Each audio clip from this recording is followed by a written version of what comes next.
लोग 10 क्लास का जो विज्ञान है उसको देखेंगे। इसमें चैप्टर का नाम है रासायनिक अभिक्रिया और समीकरण। तो ये केमिस्ट्री से आता है, रसायन से आता है। इसका अभ्यास का जो प्रश्न है, इम्पोर्टेंट प्रश्न का ही हल हम लोग करेंगे यहाँ। तो अभ्यास का प्रश्न है 6 नंबर का पहला है, दूसरा, तीसरा, चौथा क्रम से दिया गया है। तो इसमें बोला है कि समीकरण संतुलित करें। समीकरण जो है उसको क्या करना है? संतुलित करना है बेटा।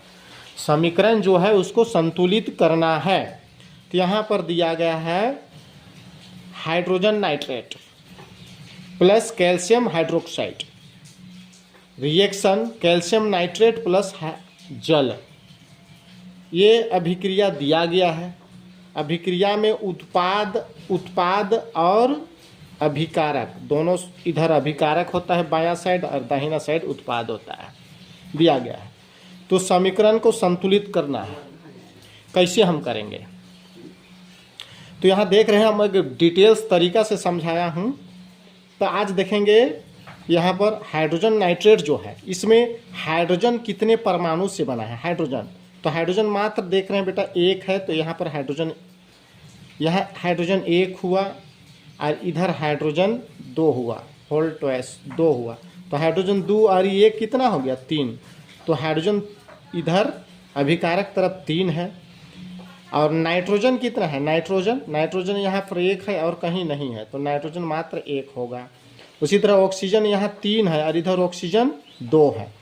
3 और 2 5 हो गया, ऑक्सीजन 5 कर लिए। उसी तरह कैल्शियम बेटा, कैल्शियम मात्र 1 ही, इसके आगे ना पीछे कुछ नहीं है, तो मात्र 1 है तो 1 लिख लिए। उसी तरह इधर देखेंगे हाइड्रोजन 2 है तो इधर 2 लिखेंगे। नाइट्रोजन यहाँ पर 2 है, ये अंदर में ये ऑक्सीजन का 3 है, बाहर में है तो ऑक्सीजन और नाइट्रोजन दोनों का 2 है, इसलिए नाइट्रोजन यहाँ 2 है तो नाइट्रोजन 2 लिखेंगे। फिर ऑक्सीजन देखेंगे, ऑक्सीजन का ये 3 और 2 है, 3 दूना 6 और 1 7 हो गया। कैल्शियम का मात्र 1 है। तो इस तरह से हाइड्रोजन 3, नाइट्रोजन 1, ऑक्सीजन 5 और कैल्शियम 1, और इधर हाइड्रोजन 2, नाइट्रोजन 2, ऑक्सीजन 7, कैल्शियम 1। तो दोनों बराबर नहीं है, तो इसको बराबर करना उचित है। तो इसको एक बार लिख लिए। और यहाँ पर देखेंगे हाइड्रोजन नाइट्रेट के आगे हम 2 दे दिए। हाँ, कैल्शियम हाइड्रोक्साइड में कुछ नहीं किए। रिएक्शन का साइन फिर कैल्शियम नाइट्रेट प्लस जल के आगे 2 दे दिए। अब दोनों को देखते हैं अभिकारक और उत्पाद तरफ बराबर है कि नहीं। तो हाइड्रोजन 4 हो गया, इधर देखिए E2 और E2 4। नाइट्रोजन के लिए देखेंगे E2 होगा 2, ऑक्सीजन के लिए 3 और 3 दूना 6 और 2 8 हो गया। कैल्शियम का 1 तो 1 हो गया। उसी तरह कैल्शियम का यहाँ पर कितना होगा? कैल्शियम मात्र हाइड्रोजन देखेंगे, हाइड्रोजन 2 दूना 4 हो गया। नाइट्रोजन मात्र कितना है? 2 है तो 2 लिख दिए। ऑक्सीजन के लिए 3 दूना 6 और 2 8। कैल्शियम का 1। तो इस तरह दोनों साइड बराबर हो गया, समीकरण संतुलित हो गया। तो इस तरह से हम लोग समीकरण को संतुलित करते हैं। अगला प्रश्न दूसरा नंबर क्या है? दूसरा देखेंगे। दूसरा में है सोडियम हाइड्रोक्साइड प्लस H2SO4 यानी हाइड्रोजन सल्फेट, और सोडियम सल्फेट प्लस जल। अभिक्रिया के बाद सोडियम सल्फेट प्लस जल बनता है। अभिकारक में sodium hydroxide plus hydrogen sulphate reaction कर रहे हैं। तो देखेंगे यहाँ पर सोडियम मात्र 1 है, ऑक्सीजन E1 और E4 आए 5 हो गया। हाइड्रोजन मात्र 3 है, देखो E1 और हाइड्रोजन 2 3 हो गया। सल्फर 1 है। सोडियम यहाँ पर 2 है, इधर ऑक्सीजन है E2 और E1 और E4 5। हाइड्रोजन का 2 है तो 2, सल्फर का 1 तो 1 लिख लिए। उसी तरह आगे देखेंगे, इसको हम उतार लिए, सेम चीज़ बराबर नहीं है तो संतुलित करेंगे। तो संतुलित करने के लिए सोडियम हाइड्रोक्साइड के आगे 2 दे दिए। इसको H2SO4 सेम चीज़ है, हाइड्रोजन सल्फेट, और फिर सोडियम सल्फेट सेम है, जल के आगे 2 दे दिए। और दोनों साइड का परमाणु संख्या को तुलना करते हैं, क्योंकि परमाणु संख्या बराबर होना चाहिए। आगे देखते हैं, इधर सोडियम 2 है तो 2 हो गया। ऑक्सीजन यहाँ 2 और 4 6 हो गया। हाइड्रोजन का 2 है तो 2 और 2 4 हो गया। सल्फर का मात्र 1 तो 1। इसी तरह सोडियम यहाँ पर 2 तो 2 हो गया। ऑक्सीजन के लिए देखेंगे E2 और E4 6 हो गया। हाइड्रोजन के लिए 2 दूना 4 हो गया और सल्फर के लिए 1 तो 1। इस तरह से दोनों बराबर हो गए। आगे चलते हैं हम लोग तीसरा में देखेंगे NaCl sodium chloride, AgNO3 silver nitrate. जब ये दोनों एक दूसरे से रिएक्शन करता है तो बनता है AgCl या silver nitrate plus sodium nitrate. तो NaCl जो है Na में एक है और Cl 1 है तो 1 लिखेंगे।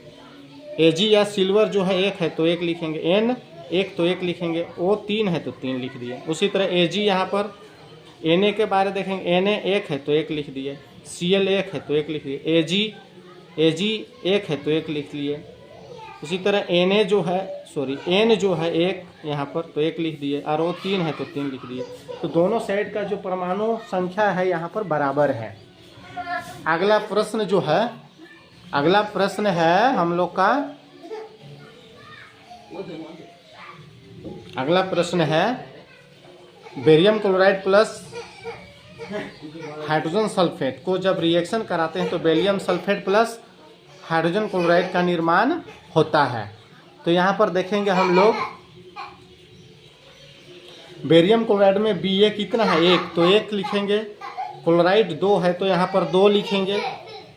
उसी तरह हाइड्रोजन 2 यहाँ पर है तो 2 लिखेंगे। सल्फर 1 तो 1 लिखेंगे। ऑक्सीजन 4 है तो 4 लिखेंगे। उसी तरह बेरियम यहाँ पर 1 है तो 1 लिखेंगे। क्लोरीन 1 है तो 1 लिखेंगे और हाइड्रोजन यहाँ 1 है तो 1 लिखेंगे। सल्फर एक ही परमाणु से बना है तो 1 लिखेंगे और ऑक्सीजन 4 है तो 4 लिख देंगे। अब देखेंगे दोनों साइड मिला के तो दोनों, यहाँ क्लोरीन 2 यहाँ क्लोरीन 1 गलत है, हाइड्रोजन 2 हाइड्रोजन 1 गलत है, सल्फर 1 सल्फर ठीक है, ई भी ठीक है, लेकिन दोनों गलत है। तो इस तरह का स्थिति पर हम लोग क्या करते हैं, बराबर करते हैं दोनों को। तो देखेंगे यहाँ पर BaCl2 और H2SO4 BaSO4 जो है और 2HCl जो है, 2HCl के आगे 2 दे दिए और दोनों साइड बराबर करके देख रहे हैं। यहाँ बेरियम 1 है तो बेरियम 1 लिख दिए। क्लोरीन 2 है तो 2 लिख दिए। हाइड्रोजन 2 है तो 2 लिखे। सल्फर 1 है तो 1, ऑक्सीजन 4 तो 4। इसी तरह बेरिलियम जो है 1 तो 1।